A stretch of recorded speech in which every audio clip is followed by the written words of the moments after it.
California is the only state in the United States that has made strides to prevent the harsh effects of global warming. In 2012, we passed, the state legislator and Governor Jerry Brown signed AB 1532 and SB 535. Under AB 1532 and SB 535, we now have a comprehensive framework to control cap-and-trade proceeds. According to the Environmental Defense Fund, not only does the scientists know that global warming exists, there was 3 factors in their research that proved that they experimented: the sun, the Earth's reflectivity, and greenhouse gases. After extensive research, the scientists have discovered that greenhouse gases are the only factor that match with global warming climate changes. According to Planet Save, humans have a huge role in global warming through industrialization and commercialization. The largest greenhouse gas we emit is carbon dioxide. Therefore, in this speech, I will argue that we need AB 1532 and SB 535 at the federal level. First, I will argue that global warming poses a threat to millions of innocent lives. Second, I will argue that we need to pass AB 1532 and SB 535 laws on cap and trade at the federal level to protect and save millions of innocent lives. Lastly, I will argue that global warming is not just junk science, as some believe.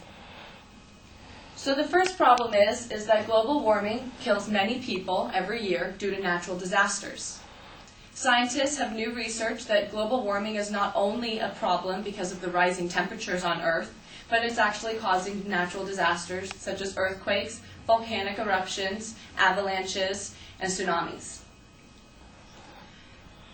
Global warming is not only changing the atmosphere, the heat, and the oceans, it is actually changing the makeup and the geology of Earth, which causes a great problem when it comes to volcanic eruptions and losing our ice caps.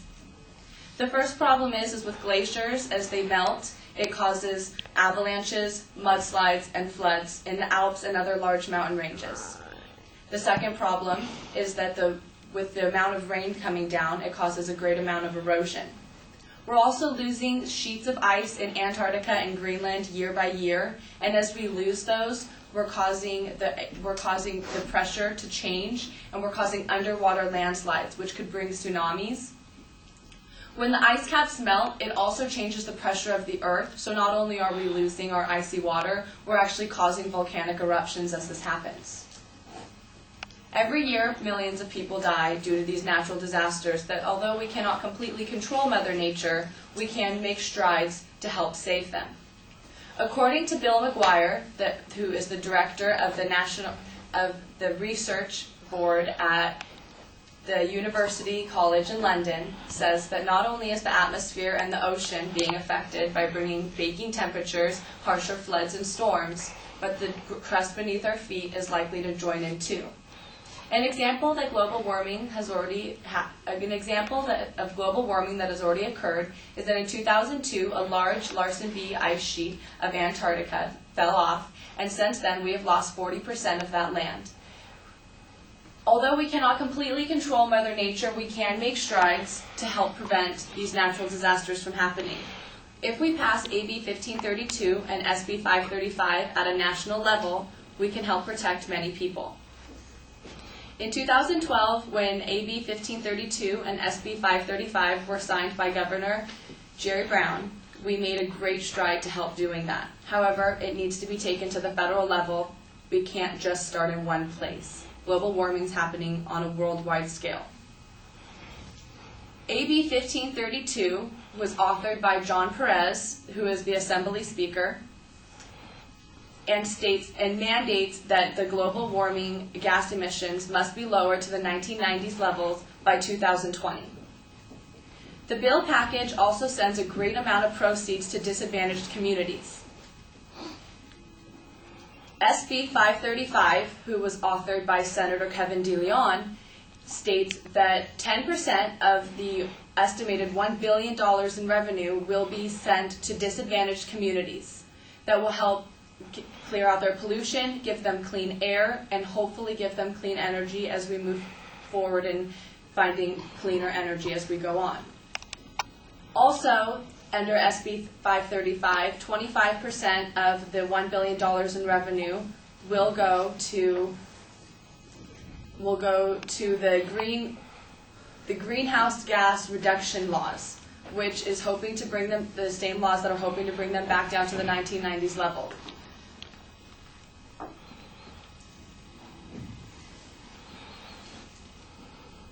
The NCDA is a large corporation that strongly supports the AB 32 and SB 535.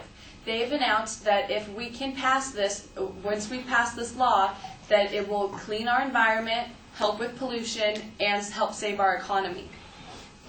After passing AB 32 and SB 535 in California alone, it opened 500,000 jobs in the clean air sector. The clean air sector in California is moving 10 times faster than any other place in the economy and for California. So if we could open up that many more jobs on a national scale, we would be able to grow our economy.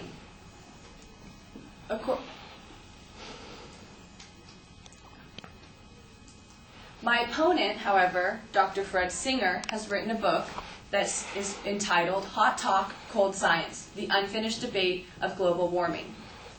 In his book, he has a masterful analysis of all the reasons that the pessimistic and alarming news stories that we see about global warming have no scientific background.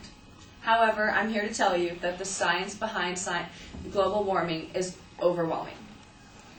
The first problem that everyone needs to understand about global warming is the direct correlation between carbon dioxide and the global average temperatures. As we've released more carbon dioxide, the scientists have carefully kept track of it and the global average temperatures. They're in direct correlation. The more greenhouse gases we emit, the higher the temperature is. Also, the other problem that a lot of people use in their argument, such as Fred Singer, is that it's just a theory. Well, there's something we all need to understand about how scientists use a theory and how we use the word theory in a casual conversation.